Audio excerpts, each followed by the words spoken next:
All right, thank you for staying with us. The conversation right now is about a very critical sector of human life and existence, talking about the health, and medical well-being of the people. Talking about, in this course, the safety of people who go to medical facilities to seek help. I'm talking about medical help.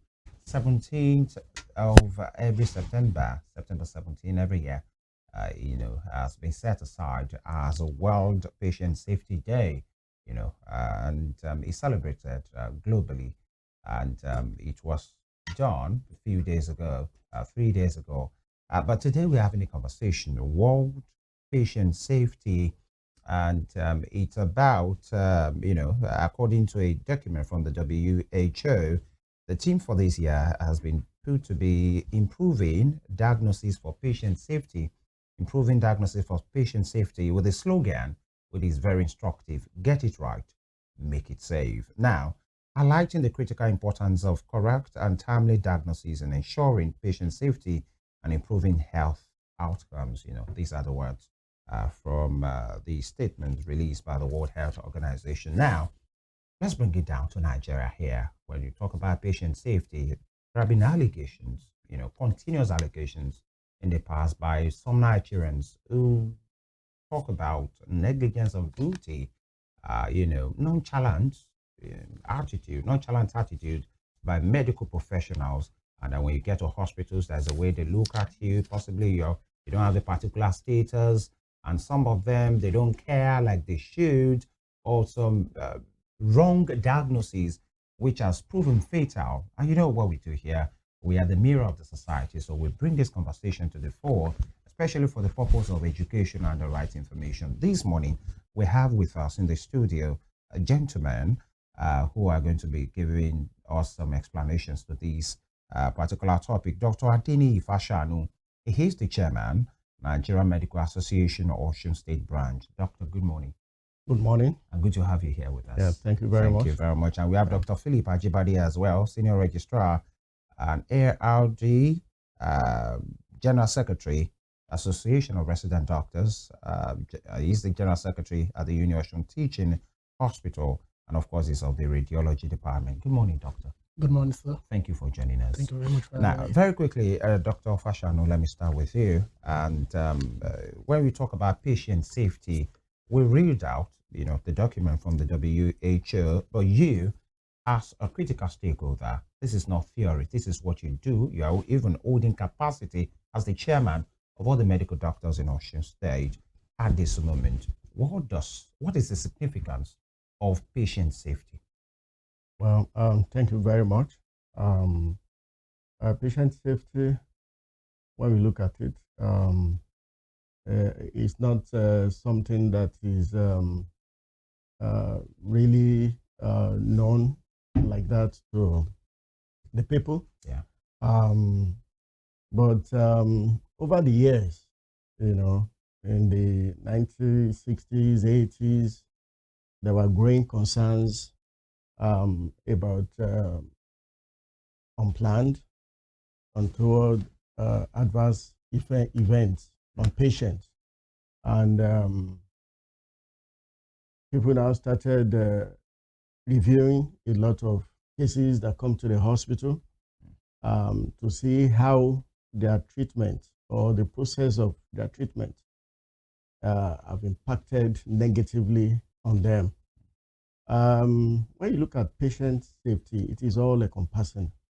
It starts from when the patient comes to the hospital, everybody attended to the patient. It starts even from the medical records, how they attended to. The first people that would see, maybe the nurses that would take the vital signs, the doctor that would see, the scientists that would draw blood from them, everybody involved in the care of these patients. They are out there to actually protect the rights of these patients and also to ensure that while accessing care, minimal or little injury or harm is inflicted on them. And this issue of medical safety it's gaining more prominence now. You have a lot of things happening, all around the place. The whole essence of patient safety is that we want to ensure that there is little or no harm to patients when they come to the hospitals, to access healthcare. It's good I will put it there. So because of time, we have to move very fast. Still with you, Chairman. Now, this process that you have talked about, from the moment the patient enters the hospital, the first line of responders, records, nurses, medical doctors, radiologists, all of this process. Now, when there is a breach in this process and it proves costly, which Nigerians have been talking about. In fact, let me break it down. They talk about nonchalance. They talk about that. Sometimes you go to hospital in emergency situations, the nurses are just there, the doctors, they tell you to hold on, and they are not seeing what the patient are seeing. You don't have that speed, you don't have that urgency to attend to the matter. Or sometimes you go to laboratories for tests, and then it comes out wrongly, and that because there was a situation that we read out, I think it was yesterday, on the front page of one of the papers that talked about somebody, they had to undergo different chemotherapy, mastectomy, and all of these things, only to find out that it came from a wrong diagnosis to start with. Now, and these are some of the things that Nigerians are talking about. You spoke to it, it wasn't that prominent before, but now Nigerians are being sensitized about all of these. Now, when there is this disruption, what does that do to the patient? And Nigerians are saying, we're having more of these. What is happening, Mr. Chairman? Well, thank you very much. Well, in every establishment, institution, they have different committees, that look into all of this. For example, in Canada, there is a committee called the Quality Improvement Committee that looks into cases like this. And even in America, they have also a committee on clinical evaluation that also look into cases like this. But if you come down to our place here, in Nigeria, or by extension, the teaching hospital where I work, when there is a suspicion or evidence of a breach in patient safety, we have a way of setting up a committee to actually look into it with the aim of prevention, of establishing the fact, prevention, and also to reduce, to ameliorate the situation subsequently. Well, you see, a lot of things go into this because people tend to shy away, from some things, and people are a bit wary coming out to say, I've done this, I've done that, because of several things that may be associated with it, which could be loss of job, punishment, and all that. And that would not necessarily help us to improve our health system. But when situations like this happen, several committees are put together, and these are people that will not necessarily be part of the managing team, so that they are able to have a balanced, objective view of the situation, and looking into, how did they happen? Why did they happen? Is it preventable? How do we, forestall future occurrence? These are what the committee, will look into, and they will make appropriate recommendations, which will be looked Dr. into. Fasanu, sorry to butt in because we have to move very fastly. I said it. Right. This process that you have just lined down, committees and people that will look into the matter. Now, because we are talking about our country here in Nigeria, Yes. is it not just academic by virtue of these things that you have talked about? Now, to put the right context there, the Guardian of Wednesday, September 18, that was what I was trying to talk about the other time. Now, listen to this. After 8 chemo sessions, 25 rounds of radiotherapy, single mastectomy, cancer diagnosis turns out an error.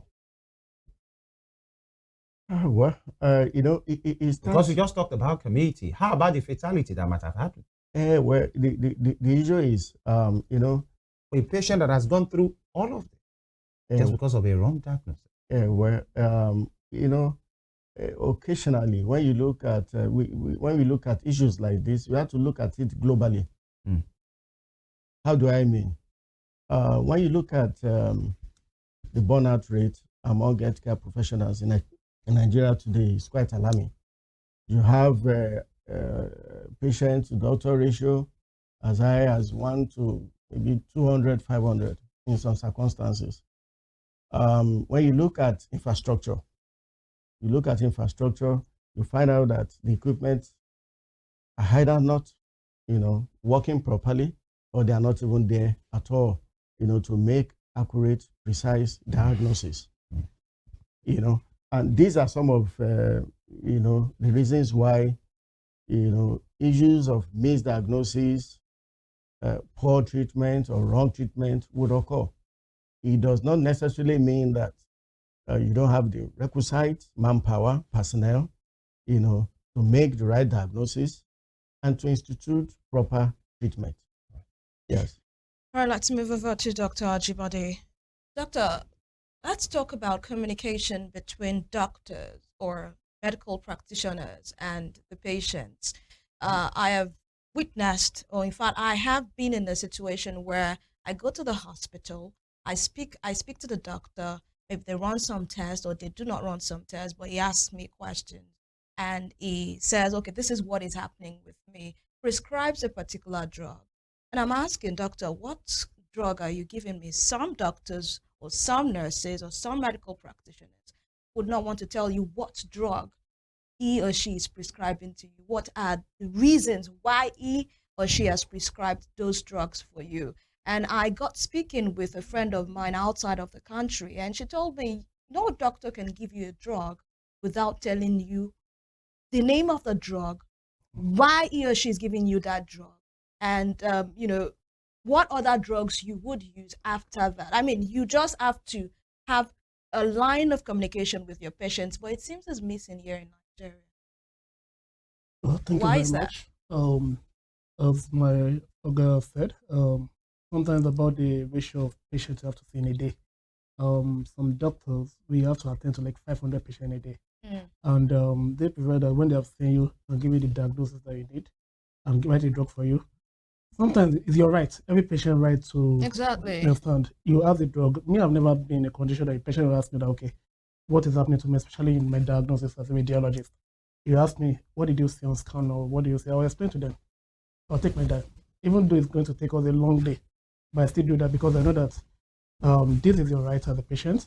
And if most Nigerians understand that there's a medical legal issue to all of this, understand, probably all of them will start seeing doctors up and down. So me, I understand these. I've read a lot on right from my university days. These are something that I've been taught and trained about. Okay. Communication with patients. So I think it's normal for you to insist on your right. This is what is the name of the drug you are giving me. You understand? And I feel that one of the things we can do to actually help this is to probably get more doctors and nurses into the workforce. So you think the work overload contributes to the fact that a doctor Yes. cannot communicate with Yes. the patient effectively? Yes, in a way, the work overload. And it's not about not communicating effectively. It's just about, okay, the time you are taking for me, we reduce the time, maybe I have to see maybe like 2 other patients. Yeah. And then in the clinic, sometimes some people run their clinic from morning by 8 a.m. to like 7 in the evening. And they have to attend to all these patients because some of these patients will have to travel down as far as Ohiolei. Okay. You'll be shocked that some patients have to come from somewhere like maybe in a village from Ondo State. You can't send those patients back without seeing them. And this same doctor, after seeing those patients, we have to go back to the emergency room. There are patients already on emergency, maybe diabetic ketoacidosis, hypertensive urgency that you have to attend to. You have to go back. You are the same doctor that will see them, I also attend to them. And also there are patients in the ward that have been admitted. So you have to see them again. You have to juggle all these things. So these are some of the challenges that burnout is the word that have caused to effective communication. However, the standards still remain. It is your right for a doctor to communicate with you effectively. Do you think the patient needs to ask the doctor what drugs you're giving me or what my diagnosis is all about? Or the doctor should adequately communicate to the patient, this is the drug I'm giving you, this is why you are on this particular drug, and this is what you should take because you can react in a negative way to this drug. We have seen patients who probably passed out and they were taken to another hospital, and the doctor is asking or doesn't know their medical history, and the doctor wants to know, what drugs have you been taking? Okay, you are hypertensive, or you have diabetes, or what drugs have you been taking? And the patient is like, okay, I was given a drug at the hospital, but I don't know the name. Do you now see that talking about patient safety is not just about one hospital, it's about communication? That's why I'm bringing that out. About that. It's actually both. There are sometimes that, okay, a patient will come with a drug because of the knowledge of our practice. You understand? You can recognize, okay, this drug is probably an ampliclos. You understand? This drug is probably lower to the norepinephrine because of the way it looks. You understand? So sometimes I can tell a patient that, okay, this is the drug you're going to buy. Go and buy imipenem. A patient does not know the meaning of imipenem. So that's the lack of communication. I've told the patient the drug, but still he doesn't understand the drug. So I think at that time a patient can just ask, oh God, this thing you're asking, the name is too big for me. I'll probably be like, oh, sorry, sir. And imipenem is an antibiotic. This is what it treats, this is what it does. Exactly. So I've broken it down to the patient. So that's why I say it's both ways, because me, I communicate. Sometimes communication is when you receive a feedback at the end of it. So communicating without understanding is still a problem. So some doctors take their time to explain to the patients, but still you have the patient also be like, everything the doctor is saying, I don't even understand his English. So a patient needs to ask back, and the doctor needs to communicate freely. And ask more questions in the long run. All right, Dr. Fasanu, let's talk about this new rise, I will call it, in patients second-guessing diagnosis given by doctors. I mean, diagnosis and treatment. I've seen people that will go to the hospital and they'll tell the doctor, communicate to the doctor what is happening with them. The doctor will say, okay, you have this and this.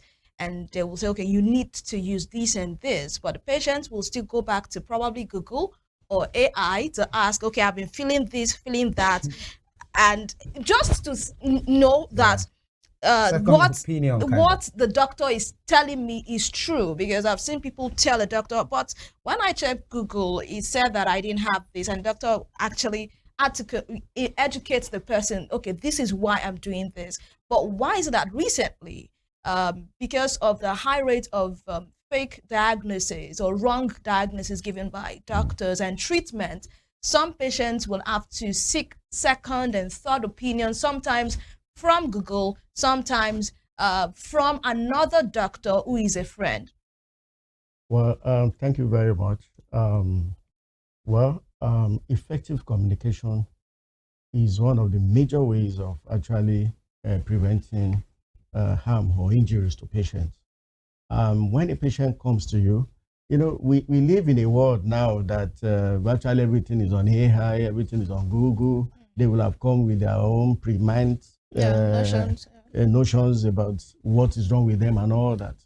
But you see, as a well-trained physician, when a patient comes to you, the first thing you do is to ensure that you take proper history. You examine, and from there you can make a diagnosis. Google will not examine, for example. There are situations whereby what the patient is saying is different from the sign and symptoms you are able to elicit from the patient. And so you have a more objective assessment of the patient than what Google has put out there. So if you communicate with the patient effectively, and of course, and you let the patient, one major thing that is important is that when a patient comes, you must get the patient to have confidence in you. And how do you do that? Have a very good listening ears, listen to the patient very well, do thorough history taking, examine. By so doing, the patient will gain your confidence. And through your interactions with the patient, of course, the patient knows that this doctor knows his onions and all that. And if you ask appropriate questions and you are able, to elicit necessary signs, that will enable you to make diagnosis. A lot of them, we agree with your own diagnosis rather than Google diagnosis. Google will not examine. AI will not examine. The patient is right in front of you. You are able to take appropriate history. You are able to examine properly. And of course, your diagnosis should supersede, what is out there on Google or here. Interesting one there. Yes. Two quick questions, Doctor. Number one is this, and is a real time and a real life complaint from so many persons. Yeah. The issue of nonchalance, that people are there, they are scared when they come with conditions, either accident, either whatever it can be, from their homes or from the road, and they are there and they expect doctors or nurses to empathize with them, and they want to see that urgency of care, but they feel no, the doctor is just strolling in. The nurses are saying, "Madam, drop her there. We attend to," and then they don't see that, and sometimes they become agitated. Some of them even attack, medical doctors and nurses, because they feel when we brought this guy, he was still breathing, he was still fine, but your nonchalance has been the reason for this. And these complaints goes, I don't want to mention name of hospitals, so-called big hospitals, teaching hospitals, and some will feel better go to private hospitals because they will attend to you. You have the issue of communication will be sorted. But in teaching hospitals, they are everybody just strolling around, and like, if you leave, you leave. If you die, it's okay. Your case is not the first one. Can you speak to that? Why are we having that issue? Or is it just paranoia, or what is it? Attitude of healthcare workers is what we have been working on, year in, year out. We've had a lot of trainings, a lot of seminars on how to improve the attitude of health workers towards patients. Because when a patient comes to the hospital, every patient deserves to be attended to promptly, properly, and with a very high sense of responsibility. Yeah. There is no place for any health worker, be it doctor, be it nurse, pharmacist, lab scientist, to be nonchalant about patients. So it is a right of every patient to be attended to well. But you see, it still boils down to what we are experiencing in the health sector.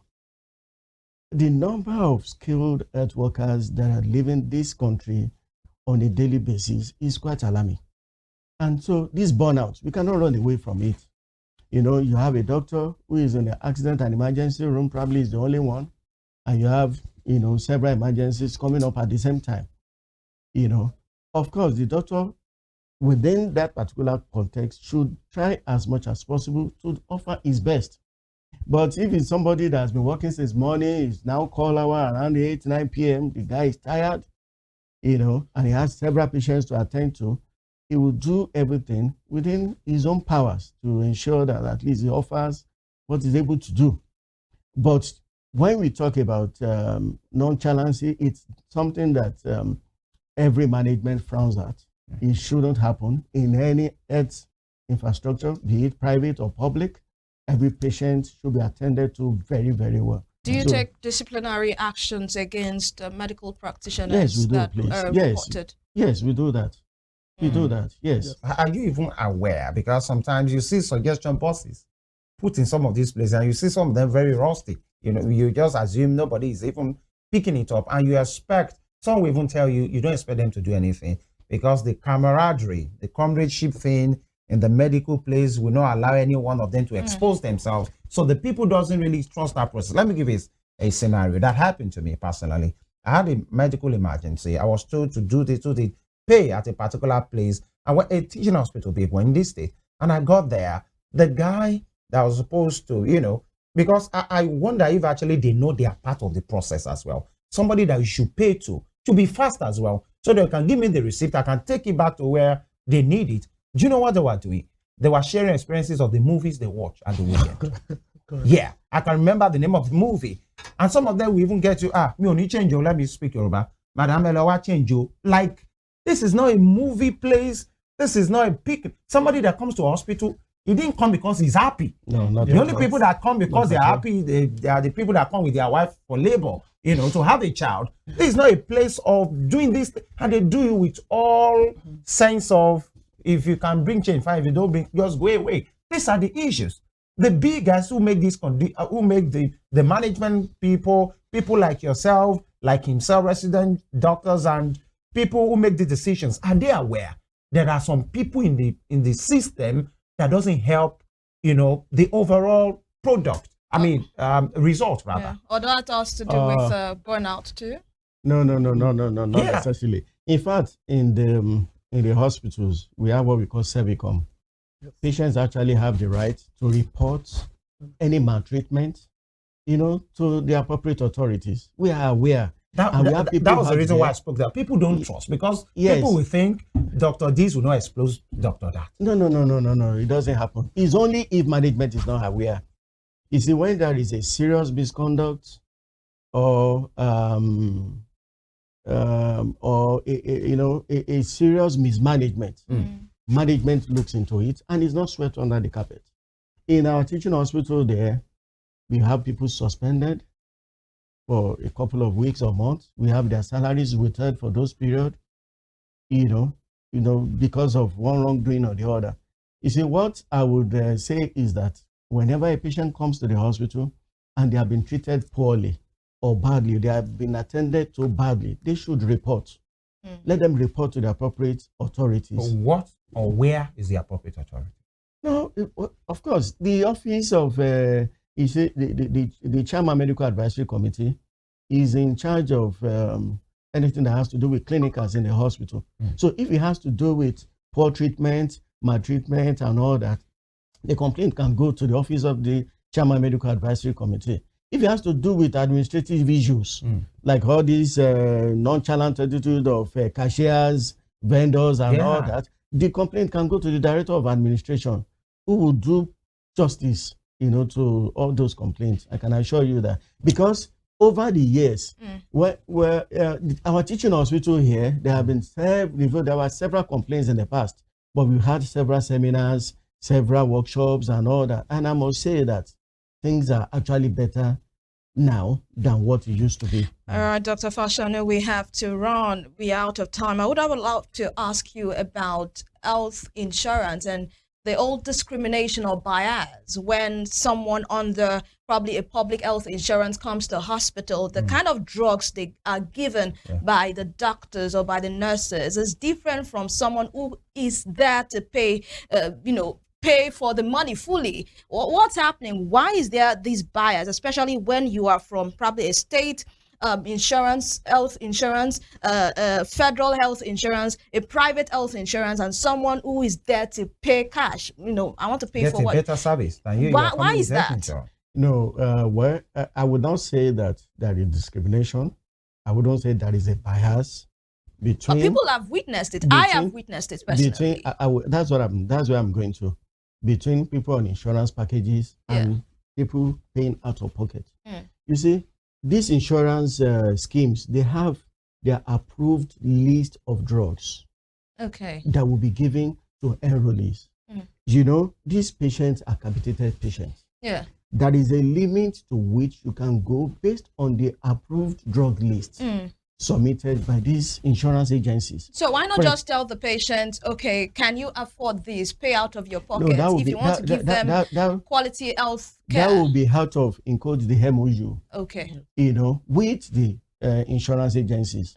Because now, if you look at a particular drug now, a ceftriaxone, there are several brands with different efficacy. You have ones of 400 naira, you have ceftriaxone of 5,000 naira. You understand? And what the insurance package says is give ceftriaxone. So if you have ceftriaxone, you have Rocephin, which is high up there. All right. You understand? We have to run.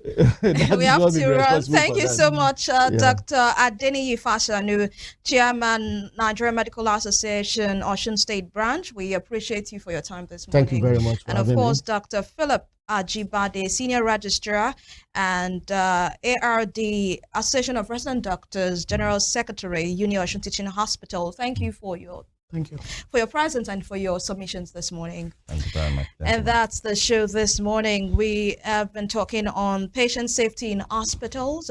We had the World Patient Safety Day, September 17. And of course, the theme for this year, 2024, improving diagnosis for patient safety, with a slogan, get it right, make it safe. And we hope that our medical practitioners can get it right to ensure that the patients are safe and we can have a better medical sector. My name is Evelyn Ohiolei, and that's the show for this day and for this week. We make a return next week, Monday, for another interesting time on Morning Spring. Until then, be safe and stay tuned for Spring Trends coming right after this broadcast, Femi. All right, these will be the week-ending edition. God willing, we'll be back on Monday morning for another fresh edition. Femi Ojo is my name. You can have a recap of this program on our YouTube channel at Western Spring TV. And whatever you do, please stay alive.